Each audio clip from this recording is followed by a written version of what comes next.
Toute l'actualité politique et parlementaire, c'est le journal de 19 h de Public Sénat. Bonsoir à tous. Voici les titres de ce mercredi. La refondation de l'école dans la version radicale de la Cour des comptes qui estime que le problème n'est pas celui du nombre d'enseignants. Didier Migaud lance son pavé en plein débat au Sénat sur les 60 000 embauches. 4 invités pour réagir tout à l'heure parmi nous, dont 3 sénateurs. Sommet de l'Union européenne aujourd'hui contre l'évasion fiscale. Un accord est annoncé avant la fin de l'année sur l'échange automatique d'informations au sein de l'Union. L'impérieuse nécessité de construire, évoquée par Cécile Duflot après le vote du recours aux ordonnances par les députés, afin de faire reculer la crise du logement dans notre pays. Mais d'abord, la confirmation de la convocation de Christine Lagarde par la Cour de justice de la République. L'ancienne ministre de l'économie devrait être mise en examen avant la fin de cette semaine pour le processus d'arbitrage favorable à Bernard Tapie, qui avait été retenu donc pour solder l'affaire Adidas. Bercy se dit prêt aujourd'hui à contester une décision qui a permis à l'homme d'affaires d'encaisser un chèque de l'État de 403 millions d'euros. Julie Hulin. C'est la première femme devenue directrice générale du Fonds monétaire international en juillet 2011. Une position qui pourrait être fragilisée. Jeudi et vendredi, Christine Lagarde sera auditionnée par la Cour de justice de la République en vue d'une mise en examen pour complicité de faux et détournement de fonds publics. L'affaire remonte à 2007.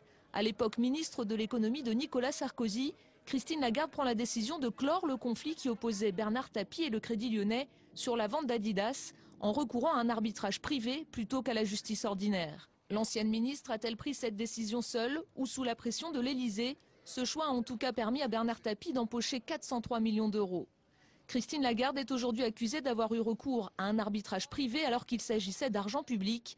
Il lui est également reproché de n'avoir formulé aucun recours alors qu'elle avait connaissance de la partialité de certains juges. Si la directrice du FMI conserve la confiance de l'État, Bercy envisage de déposer un recours en nullité contre l'arbitrage et pourrait se porter partie civile si une atteinte aux intérêts de l'État était avérée. Et malgré cette mise en cause de Christine Lagarde, la France lui garde sa confiance à la tête du FMI. François Hollande a eu l'occasion de lui dire en direct récemment. Bernard Tapie aurait placé une partie de la somme reçue il y a 5 ans à l'étranger, des comptes offshore dénoncés récemment par le Nouvel Observateur. L'évasion fiscale était justement le thème avec l'énergie du sommet européen qui s'est tenu à Bruxelles. François Hollande a évoqué lors de sa conférence de presse le sort des contribuables français qui ont placé leur richesse à l'étranger. Nous refusons l'amnistie. Et comment admettre qu'elle puisse en plus s'appliquer à ceux les plus fortunés qui ont, depuis des années, échappé à l'impôt et donc à l'acte premier de solidarité. Il ne s'agit pas d'alourdir les sanctions, il s'agit de dire à ces particuliers ou à ces entreprises, ça peut aussi valoir dans ce cas de figure, de venir se déclarer pour que le droit commun s'applique. Le droit commun, c'est le droit fiscal, avec les pénalités qui correspondent. Le chef de l'État qui voulait des décisions européennes avant la fin de l'année, eh bien à Bruxelles, les 27 se sont engagés à se mettre d'accord sur un échange automatique d'informations avant la fin de l'année. Joachim Rob. 60 milliards d'euros qui chaque année échappent à la France, plusieurs centaines de milliards à l'échelle de l'Union européenne. Les 27 aimeraient récupérer ce produit de l'évasion fiscale. Réunion des chefs d'État à Bruxelles et audition au Sénat sur le même thème avec des solutions identifiées. La transparence évidemment, de la coopération au niveau européen, au niveau international, et il faut de l'harmonisation. Et puis pour couronner le tout, une vraie volonté politique de mettre fin à ce scandale de l'évasion, de l'optimisation. Problème, l'Autriche et le Luxembourg restent attachés à leur secret bancaire et opposés à tout échange automatique d'informations. Les membres de l'Union se sont tout de même engagés aujourd'hui à adopter un accord avant la fin de l'année, car le climat international a changé.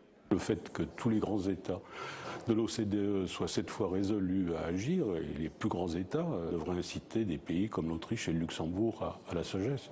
En attendant, les ONG réclament une autre solution. Demander aux banques qu'elles nous donnent l'information sur tous les contribuables français pour lesquels elles ouvrent des comptes à l'étranger. Il n'y a pas besoin d'un accord à 27 pour ça. Les États-Unis viennent d'imposer cette mesure aux banques opérant sur leur territoire, mais difficile d'imaginer la France faire de même, de manière unilatérale. Le but étant plutôt de définir une position européenne commune pour le sommet du G8 le mois prochain. 1 an de prison ferme pour Sylvie Andrieux, la députée PS des Bouches-du-Rhône, condamnée par le tribunal correctionnel de Marseille pour avoir détourné quelques 700 000 € de subventions régionales, argent qui est allé à des associations fictives à des fins électorales. Condamnation assortie d'une amende de 100 000 € et de 5 ans d'inéligibilité. L'élu des quartiers nord de Marseille a fait appel néanmoins. Harlem Désir lui demande de se mettre en congé du PS. Cécile Duflot, la ministre du Logement, est venue au Sénat aujourd'hui défendre le choix des ordonnances votées hier soir par les députés pour accélérer la construction de logements. Le gouvernement veut lever en effet certains freins qui rendent difficile la production de logements. La Cour des comptes ou le caillou dans la chaussure du gouvernement, une fois de plus, après avoir dénoncé le manque d'économie budgétaire, des prévisions trop optimistes ou encore le choix d'augmenter les impôts, l'institution présidée par Didier Migaud s'attaque à la politique éducative. En plein débat au Sénat sur la refondation de l'école qui prévoit 60 000 embauches d'enseignants, eh bien les sages lancent donc un pavé dans la mare. Le problème n'est pas celui du nombre d'enseignants ou d'une insuffisance de moyens. Nathalie Guilluard. Des enseignants mal répartis, mal payés et pas assez polyvalents. Pour les sages de la rue Cambon, le constat est sévère. Dans cette situation, le problème n'est pas celui du nombre d'enseignants ou d'une insuffisance de moyens. La réduction du nombre d'enseignants, comme son augmentation programmée sur 5 ans, sont vaines si elles se font à règles de gestion inchangées. Pour la Cour des comptes, c'est tout un système qui est à revoir, toute une gestion depuis plus de 10 ans. Exemple avec la création de 60 000 postes annoncés par le gouvernement. Schéma à l'appui, les sages critiquent cette augmentation alors même que le nombre d'élèves baisse. Mais cet après-midi au Sénat, le ministre de l'Éducation, Vincent Peillon, défendait sa réforme. Nous avions besoin de ces embauches, pas parce qu'elles sont une finalité en elles-mêmes, mais parce qu'il faut assurer la continuité du service public. Parce que si on veut former nos enseignants, on était le seul pays du monde où on ne les formait plus. Bien, il faut que pendant une année, ils ne soient pas devant les élèves, mais déjà recrutés. Donc ça coûte un certain nombre de postes. La Cour des comptes préconise aussi une meilleure répartition des professeurs sur le territoire en fonction du niveau des élèves. Autre point faible relevé, leur niveau de rémunération.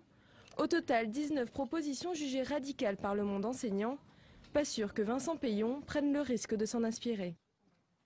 Les invités du 19h, donc on les remercie d'être là car le débat au Sénat est donc en cours en ce moment même. Avec nous donc Brigitte Gonthier-Morin, bonsoir. Bonsoir. Sénatrice communiste des Hauts-de-Seine. Avec nous également Jacques-Bernard Magnier, bonsoir. Sénateur PS du Puy-de-Dôme. Jacques Legendre, sénateur UMP du Nord. Et avec nous également Bernadette Groison, secrétaire générale de la FSU. Bonsoir. Merci encore une fois de plus à vous quatre. Ce rapport de la Cour des comptes tombe-t-il au plus mal pour le gouvernement qui, on le sait, a choisi d'augmenter les effectifs de l'éducation nationale alors qu'il conviendrait simplement de revoir leur gestion. Votre avis, Jacques Legendre?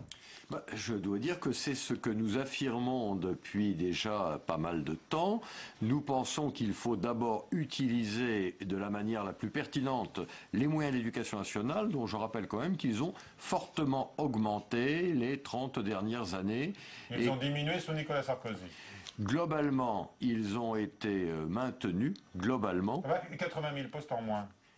Parce que nous avons essayé d'augmenter la rémunération des enseignants et parce que aussi nous avons essayé globalement de diminuer un peu la marge de l'État, le poids pour l'État de l'ensemble de la fonction publique. Alors la gestion des effectifs, y compris sous l'ancienne présidence, est critiquée par la Cour des comptes. On va y revenir dans un instant, mais d'abord le constat, donc qu'il y a assez de moyens et assez d'effectifs. Madame Gonthier-Morin, comment est-ce que vous réagissez? Je m'inscris en faux, bien évidemment, parce que si le nombre n'est pas la question essentielle, il a son importance, parce que les 80 000 suppressions d'emplois ont supprimé des emplois de professeurs, mais d'une manière générale ont diminué tous les adultes présents devant les élèves, et au contraire, il faudrait créer les conditions de non seulement donner plus d'espace aux professeurs, donc plus de postes, plus de temps, mais faire en sorte qu'ils soient entourés par de véritables équipe pluridisciplinaire. Donc non,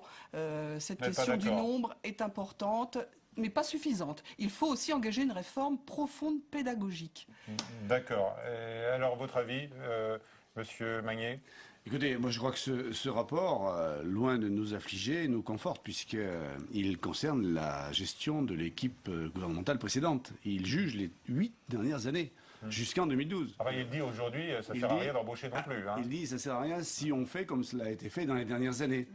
Et si on le fait à bon escient, si on utilise les enseignants pour ce pourquoi nous voulons le faire, c'est-à-dire favoriser d'abord la formation, parce que je rappelle que sur les 60 000 postes qui sont créés dans les 5 prochaines années, il y en a 27 000 qui sont consacrés à la formation des enseignants. Ça signifie que le vrai problème aujourd'hui que l'on constate, c'est-à-dire l'effet maître qui est insuffisant, les enseignants mal formés qui ont un master certes, mais qui n'ont jamais vu d'élèves, cela existe malheureusement, eh bien c'est grâce à ces postes-là de formation qu'on va pouvoir les apporter dans les écoles. Et c'est ça le vrai problème. C'est que les élèves aient devant eux des enseignants. Alors, Bernadette Groison, on a envie de vous entendre, parce que quand même, dans les critiques de la Cour des comptes, il y a celle des syndicats qui sont associés à la gestion des effectifs de l'éducation nationale. Et là, c'est un réquisitoire également.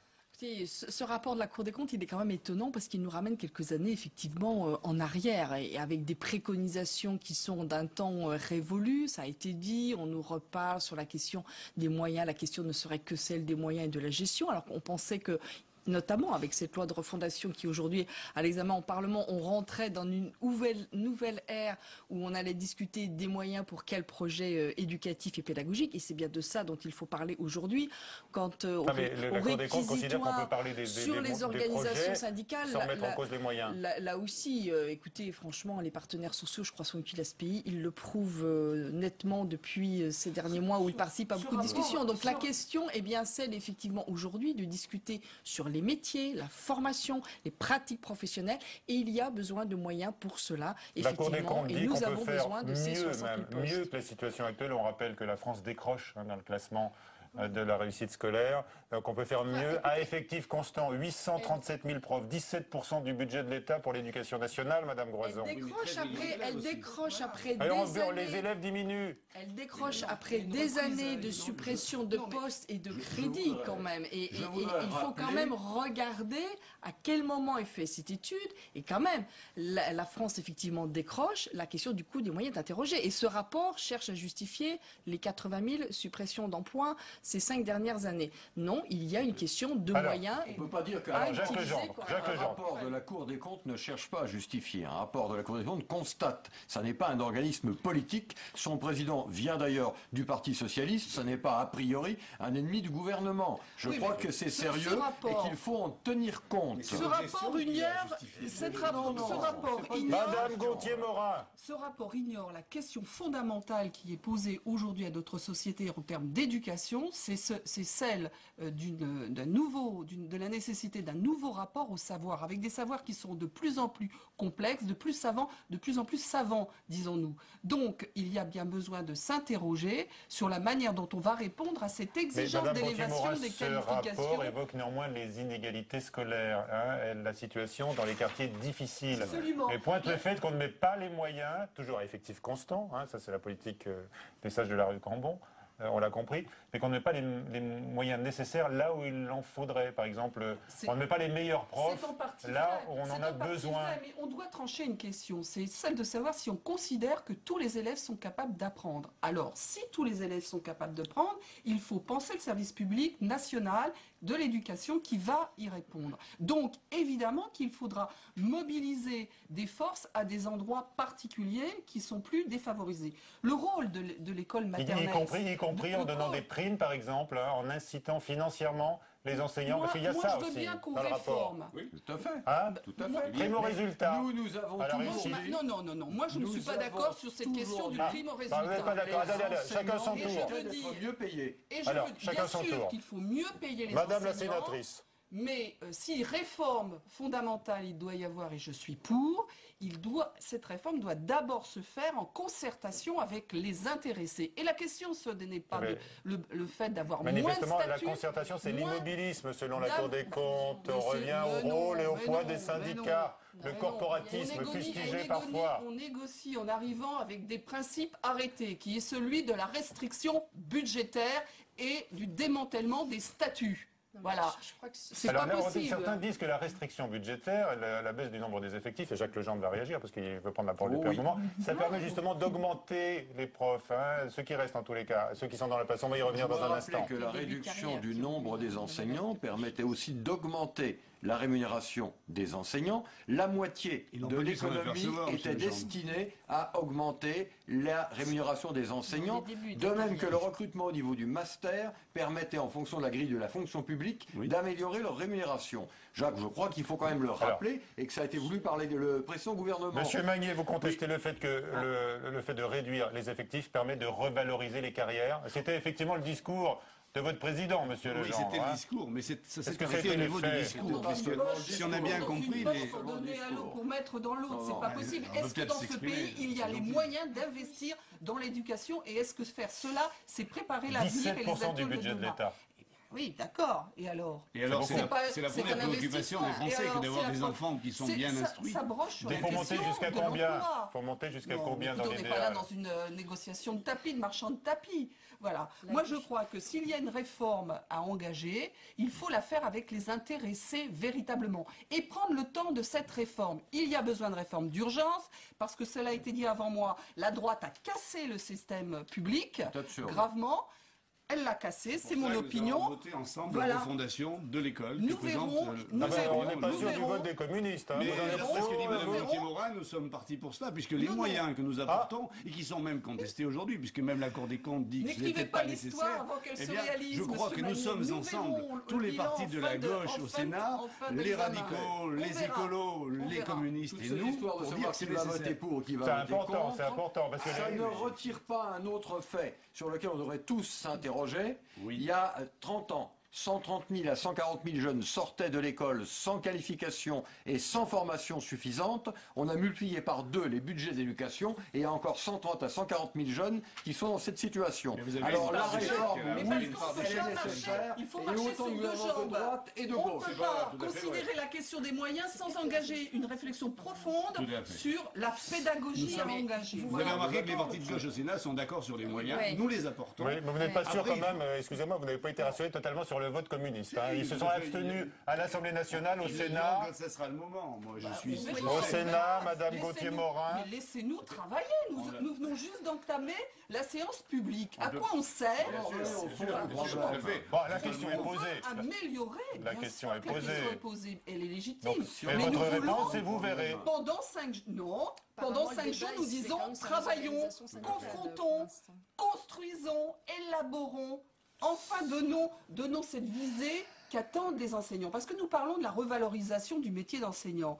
Mais si on veut soigner... Et de l'échec scolaire, on en parle aussi. Et si on veut soigner l'école, il faut soigner les enseignants. Mais si on soigne les enseignants, ça contribuera à soigner l'école. Vous êtes malade, Madame Groison? C'est-à-dire que c'est bien si les enseignants, puisqu'ils sont invités, peuvent aussi parler un peu quand même de ce rapport et de cette loi. Vous êtes soutenu quand même. Le rapport... Vous êtes fortement soutenu là autour de la table. Pas si on est soutenu, pas soutenu. Tout le monde soutient les enseignants. Je dis simplement que ce rapport qui critique les organisations syndicales, pour une fois que vous avez les organisations syndicales, on va prendre le temps quand même de pouvoir s'exprimer un peu. Moi, ce que je regrette, vous voyez, ce qui se passe sur ce plateau, c'est que quand je dis ce rapport, il nous ramène en arrière.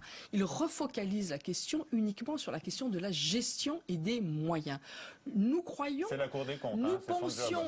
Mais bien sûr, mais... Que la Cour des comptes fasse son travail, c'est une chose. Mais que l'on s'en saisisse de cette manière-là, on est une autre. Moi, je dis aujourd'hui, nous avons en débat une loi pour la refondation de l'école. Nous sommes sortis de cette logique absurde de suppression de postes avec la création de 60 000 postes à l'éducation nationale. Pour autant, nous n'avons pas sauvé le système éducatif et la question de ce que nous allons faire de ces postes est fondamentale. Formation, éducation prioritaire, mixité sociale, question de décrocheurs, pratique professionnelle avec le plus de maîtres de classe, l'école maternelle, la question de l'interdisciplinarité dans le second degré. Il faudra quand même aussi s'intéresser au second degré après la priorité à l'école primaire. Alors là, ça, ce sont les profs qui n'ont qu'une seule discipline à leur actif, c'est ça? C'est que nous rentrions aujourd'hui dans un débat qui n'est pas celui dans lequel le rapport de la Cour des comptes semble nous enfermer. On a déjà fait le bilan de la politique qui a été menée précédemment. Nous considérons que c'est derrière nous. Il faut aujourd'hui réconcilier le qualitatif et le quantitatif. La loi qui s'ouvre sur l'école peut être un espace pour celui-ci. Les organisations syndicales ont participé à la concertation. On est parfois d'accord, parfois pas d'accord. Nous pensons qu'il y a des insuffisances dans cette loi et nous espérons que les parlementaires vont corriger ces insuffisances. Par exemple, nous pensons que c'est très faible sur la question de l'éducation prioritaire, qui est un enjeu majeur. 700 000 jeunes sont aujourd'hui dans les quartiers défavorisés. Il faut que cette loi dise vraiment oui, tous les jeunes sont capables de réussir à l'école. C'est une question de pratique professionnelle. Il faut cibler les moyens, mais pas que les moyens humains et les crédits. Il faut cibler les pratiques pédagogiques, la manière dont on va faire travailler plus collectivement les personnels d'éducation dans ces quartiers où nous avons par exemple des jeunes en difficulté. Donc, par exemple, viennent dans les quartiers les plus sensibles. Aujourd'hui, 18 000 vont Madame Roison. Je voudrais rappeler que le débat n'est pas seulement un débat budgétaire. On a commencé par parler du rapport de la Cour des comptes. C'est normal, parce que là, en plein débat sénatorial, vous l'avez tous reçu quand même comme un pavé, là, dans la mare. Nous sommes tous à droite comme à gauche persuadés qu'il faut aussi réformer le système de l'éducation nationale, se reposer les questions sans tabou, le socle commun et surtout le collège unique. Il y a là des questions qui méritent d'être posées. Est-ce que le collège unique, que nous avons été assez nombreux à souhaiter il y a quelques dizaines d'années, donne maintenant les résultats? Est-ce qu'il ne doit pas être assoupli? Est-ce qu'il n'y a pas des jeunes qui, au lieu de profiter de ce système, sont mis en perdition par lui? Toutes ces questions doivent être mises sur la table. On fonctionne le collège. On se ne préoccupe pas. C'est le système qui n'est pas suffisamment adapté aux jeunes. Les jeunes ne sont pas à leur place. Et que l'une des premières questions, c'est d'identifier les difficultés d'entrée dans les apprentissages. Et pour cela, l'école maternelle est fondamentale. Alors, mais comme je note, Madame Gontier-Morin, que à propos du collège unique, vous allez beaucoup plus loin que le système actuel, beaucoup plus loin, puisque vous voulez rendre obligatoire la scolarité de 3 à 18 ans. Aujourd'hui, c'est de 6 à 16 ans, et déjà, Monsieur Legendre dit qu'il faudrait assouplir, parce qu'il y a des élèves, manifestement, qui ne trouvent pas la place dans ce système-là. Il s'agit de sortir du système scolaire. Trouver des passerelles. Je dis qu'il faut l'assouplir. Je dis que nous avons voulu en bonne foi, jadis, mettre tous les élèves jusqu'en 3e dans la même école, dans la même classe, avec la même pédagogie, et qu'on se rend compte que c'est trop rigide et que certains élèves en sont victimes. Il faut une formation des classes particulières ou des passerelles vers l'apprentissage plus nombreuses. Qu'est-ce que vous promenez? Il y a des questions de passerelles, c'est possible à certains moments. Il y a aussi des modules de formation qui doivent permettre d'accompagner les élèves dans leur progression et de faire que ce collège soit sans doute plus souple qu'il n'est actuellement. Pour aider les élèves en difficulté, pour les maintenir dans le cursus. Les élèves en difficulté leur permettent d'aller aussi loin que leur capacité leur permet. Pas pour les faire sortir de l'institution scolaire. L'institution scolaire doit leur donner des connaissances générales suffisantes et aussi un début de qualification professionnelle assistée. Alors, Madame Gontier-Morin, on va l'écouter quand même, parce que la proposition du groupe communiste est assez spectaculaire. Je ne sais pas, on va voir ce qu'en pensent les profs. Très simple, c'est la nécessité de s'émanciper d'une orientation par l'échec et par défaut et de travailler une revalorisation réelle de la voie professionnelle et d'une égale dignité de toutes les voies. Si nous voulons procéder à cela, il faut identifier dès le départ les jeunes enfants, les petites filles, les petits garçons qui arrivent à l'école en ne partageant pas tous les codes parce que leurs milieux sociaux ne le permettent pas. Ils n'ont pas pu rentrer en connivence avec des codes qui permettent l'entrée dans l'apprentissage. Donc une solution, c'est qu'ils soient à l'école le plus jeune possible. Le plus jeune possible, avec des enseignants qui soient formés pour pouvoir appréhender les mécanismes de mise en place des échecs. Ça suppose des moyens supplémentaires considérables. Ça nécessite des moyens, mais ça nécessite du temps. Ça nécessite du temps. Et moi, je ne suis pas pour la rigidité. Si on considère que pour entrer dans les apprentissages, il faut le plus de temps, on peut parfaitement être dans un cursus qui préconise une orientation très tardive, mais avoir par une pédagogie différenciée les moyens de s'attarder entre guillemets, ou de prendre du temps pour ces jeunes enfants qui précisément... En les gardant jusqu'à 18 ans. Non, en les gardant pas forcément pour 18 ans. Si vous les rendez obligatoires jusqu'à 18 ans, au lieu de 16 aujourd'hui. Bien sûr, mais c'est une tentative pour montrer comment il faudrait à la fois être dans l'affirmation très forte que la nation et l'école en particulier, le système public, a une responsabilité pour gommer les inégalités sociales, parce que ce que dit PISA, c'est que les inégalités scolaires PISA, naissent, c'est le classement. Hein. voilà, c'est le classement, naissent qui nous classe si d'abord, mal. qui naissent d'abord des inégalités sociales. Il Donc, que ça. non, il ne dit pas que ça, je vous l'accorde, mais il dit cela aussi. Et il dit que ça s'aggrave. Donc, manifestement, le système actuel ne répond pas. Et les réformes engagées, loin d'améliorer, au contraire, en cassant la formation initiale et en ignorant le besoin de formation continue tout au long de la vie des enseignants, non seulement à ignorer cette exigence de repérage précoce et de remédiation précoce à l'échec scolaire pour parvenir vers une égale dignité de toutes les voies, mais il a mis en difficulté les professeurs, les enseignants, les installant dans une souffrance ordinaire. Monsieur Legendre, vous reconnaissez qu'il y a eu de des travail errements empêché sous le précédent gouvernement en matière de formation des maîtres? Je n'ai jamais caché qu'à mon avis, la formation des maîtres devait être revue. Renforcée. Je le redis. Bon, je le dis régulièrement. Je ne suis pas pour autant très rassuré sur ce que va donner l'actuelle école, parce que les IUFM qui existaient avant ne nous ont pas laissé que de bons souvenirs en termes de capacité, de formation. Je crois personnellement qu'il faut revoir le niveau auquel on recrute les enseignants et ensuite leur permettre d'avoir une formation auprès de maîtres chevronnés, ce qui me paraît plus important que de connaître la théorie. Voilà. Vous que moi, avec le nous avons vécu ça avec ce qu'on appelait les IPS et ça et avait bon résultat. Madame Groison, on a beaucoup parlé de la reconnaissance du travail des enseignants autour de cette table durant ce débat. Est-ce que ça veut dire les payer au mérite? Est-ce que vous êtes prêt à cela? C'est une autre recommandation de la Cour des comptes. Là aussi, c'est un débat que l'on a eu dans les temps passés, dans la fonction publique et donc l'éducation nationale. Non, nous ne sommes pas favorables et nous ne souhaitons pas voir revenir ce débat sur il faudrait payer les enseignants au mérite. Pourquoi? D'une part, effectivement, compliqué d'évaluer le mérite. Qu'est-ce que ça veut dire quand on a des publics scolaires hétérogènes? Quels sont les enseignants qui réussissent, qui ne réussissent pas? Tout cela n'a pas de sens. Deuxièmement, ce n'est pas en individualisant les rémunérations qu'on va aider les enseignants à faire mieux leur travail. Ce dont ont besoin aujourd'hui les enseignants pour faire mieux leur travail, c'est d'un travail collectif organisé, pensé, réfléchi, accompagné. C'est donc de formation initiale et continue. C'est de pratiques professionnelles rénovées. Bref, c'est d'espaces éducatifs, pédagogiques qui permettent de faire mieux le métier. À la fin du mois. Certains réussissent mieux que d'autres. Certains réussissent mieux que d'autres pour obtenir des résultats.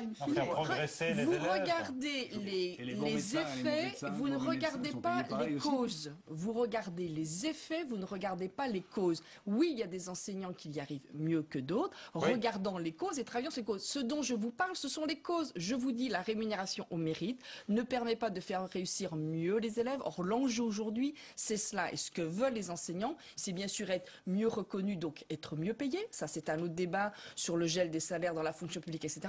Mais ce qu'ils veulent surtout, c'est pouvoir faire mieux leur travail. Allez, un mot de Cette conclusion. proposition-là ne le permet pas. Il y a un mot qu'il faudrait accepter d'avoir et d'utiliser dans l'éducation, c'est le mot évaluation. Nos élèves doivent être évalués pour savoir quels sont les mocs et parfois on hésite à le faire. Les enseignants doivent être évalués, c'est pas scandaleux. Et le système éducatif doit être également évalué en permanence. C'est vrai que l'évaluation tarde, souvent il y a des profs qui voient un inspecteur tous les 10 ans, paraît-il. Nous sommes tous d'accord qu'il faut refonder l'école. Refonder l'école. Que le Parlement soit étroitement associé en permanence à cette réforme. Merci pour ce débat passionnant, toujours sur les questions éducatives. On ne sait pas encore ce que vont faire les élus communistes, Madame Gontier-Morin. On verra. Vous êtes prête à être convaincue éventuellement? Oui, peut-être. Écoutez, moi je travaille positivement, sinon je ne serais pas. Très bien. Je n'aurais pas fait tous ces amendements. Allez, vous êtes très attendu par le groupe socialiste. Merci à tous. C'est la fin de ce journal. À 22h, Sonia Mabrouk. Demain, dans le débat du 19h, nous poserons cette question. Faut-il augmenter les taxes sur le vin? Car ce débat aussi fait rage au Sénat. Question d'info à suivre sur la chaîne parlementaire Assemblée nationale. On dit que pour exister, il faut tuer le père. J'ai pas le sentiment que Marine ait tué le père et qu'elle ait voulu le tuer d'ailleurs. C'est ce qui peut-être lui est reproché par un certain nombre de gens, y compris chez nous. Elle n'a pas tué le père, il n'a pas pris sa retraite non plus. Président d'honneur du FN, Jean-Marie Le Pen sera candidat aux européennes en 2014. Il continue à faire des meetings et à donner son avis qui diverge parfois de celui de sa fille, comme il l'explique cette semaine dans Déshabillons-les. Déshabillons-les, samedi à 23h45 sur Public Sénat.